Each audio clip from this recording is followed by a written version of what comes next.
All the leaders of the priests and the people became more and more unfaithful, following all the practices of the nations and defiling the temple of the Lord, which he had consecrated in Jerusalem. The Lord, the God of their fathers, sent word to them through his messengers again and again, because he had pity on his people and on his dwelling place. But they mocked God's messengers, despised his words, and scoffed at his prophets, until the wrath of the Lord was aroused against his people, and there was no remedy.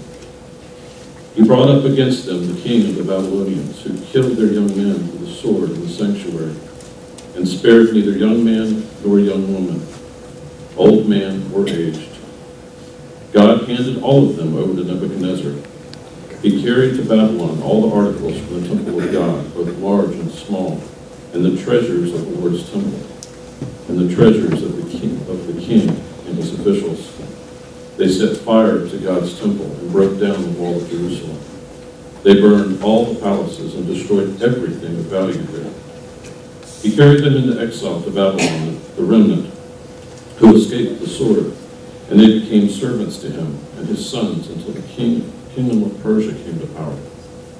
The land enjoyed its Sabbath rest all the time of its desolation, and it rested until the 70 years were completed in fulfillment of the word of the Lord spoken by Jeremiah.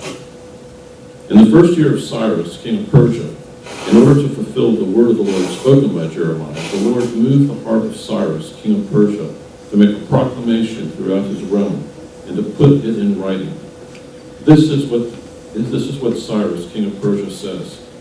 The Lord, the God of heaven, has given me all the kingdoms of the earth, and he has appointed me to build a temple for him at Jerusalem and Judah. Any one of his people among you, may the Lord his God be with him, and let him go up.